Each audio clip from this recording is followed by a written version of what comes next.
pour l'église de la cité des vainqueurs par la foi. Donc bonjour plutôt à la montagne de la foi. Mais parce que avant c'est vrai qu'on était à Fresnes, on était à la cité des vainqueurs par la foi. Maintenant, on a un bâtiment, Dieu merci. Donc amen, amen mes frères, Dieu merci. Donc on rend grâce à Dieu, on loue Dieu, hein, merci. Et sérieusement que maintenant on se nomme la montagne de la foi. Mais par contre, on a gardé notre association, toujours, la cité des vainqueurs par la foi, Dieu merci. Donc on rend grâce à Dieu et on remercie à Dieu qu'on a gardé ça. Donc si je fais cette vidéo, c'est pour dire à tous mes frères, croyants ou pas croyants, c'est pour dire à tous mes frères que si je fais cette vidéo, ce n'est pas pour me glorifier. Parce qu'on n'est pas là pour se glorifier nous-mêmes, hein. On n'est pas là pour faire ce truc personnel, pour faire comme les artistes, là, comme Gad Elmaleh, Danny Boone. On n'est pas là pour faire. On n'est pas là pour s'honorer non plus. On n'est pas là pour non plus avoir ses victoires. Non, je dis bien, tout mon être, écoutez bien, je le dis, ça va, tout mon être est soumis à la volonté de Dieu. Et Jésus-Christ nous a appris cette prière-là. Notre Père qui est aux cieux, que ton nom soit sanctifié, que ton règne vienne sur la terre comme au ciel. Et que ta volonté, ça veut dire que sa volonté soit faite. C'est pour ça qu'on doit être soumis à Dieu. C'est pour ça que toutes les choses que je fais, je le dis une deuxième fois, oui, c'est pas grave. C'est pas grave, même si je répète deux fois. Je risque de répéter deux fois. Donc, toutes les choses que je fais, je me soumets à Dieu. Donc, toutes les choses que je fais, tout mon être est soumis à Dieu. C'est ça que je veux dire. Tout mon être est soumis à Dieu. Voilà. Et comme Jésus-Christ dit, en vérité, je vous le dis. Pourquoi Jésus-Christ dit ça? Pour qu'on dépasse l'Holocauste. Parce que tu peux voir l'Holocauste. L'Holocauste, qu'est-ce que signifie l'Holocauste? Ça veut dire que tu peux lire la parole de Dieu, mais, mais après, tu peux lire, par exemple, un verset, et après, sans faire exprès, oublier. Voilà, le cause, c'est que tu peux oublier le jour même. Donc, c'est pour ça que je risque de répéter, pour qu'on a le réma, la révélation, la parole révélée. Le réma signifie la parole révélée.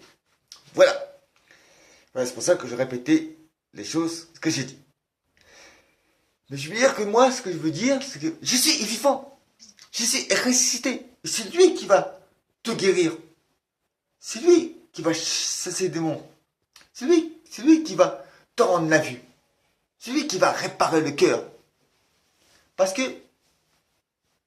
dans Texte Colossiens, il est écrit, dans chapitre 5, je ne sais plus quel verset, mais il est écrit que Dieu ne nous a pas destinés à la colère de Dieu. Non, non. Dieu est venu pour réparer le cœur, il est venu pour réparer les cœurs brisés. Il est venu aussi pour enlever tous les mauvais raisonnements. Pour qu'on arrête de penser comme des religieux. Donc arrêtons de penser comme des religieux. Arrêtons d'être des chrétiens au caramel, au chocolat, à la vanille, au plastique. Arrêtons d'avoir des petits sous dans la tête quand on va gagner au Karcher.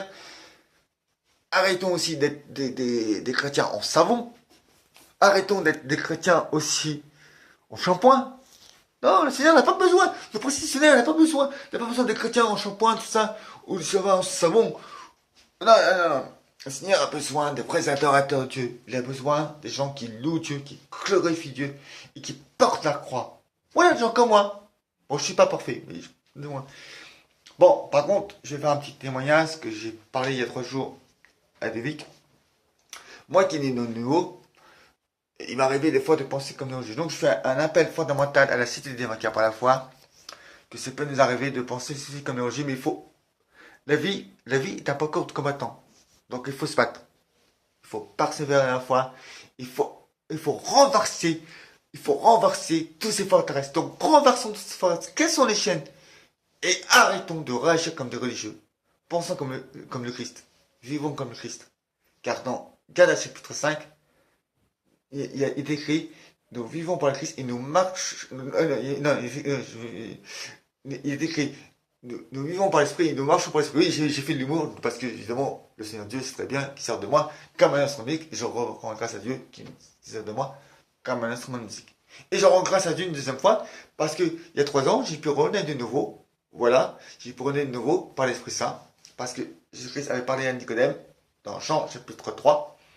Tu dois renaître de nouveau. Il a dit que celui-là qui est né de chair est de chair, mais celui-là qui est né d'esprit, esprit. Donc voilà, marchons par l'esprit, et vivons par l'esprit, et vivons comme le Christ.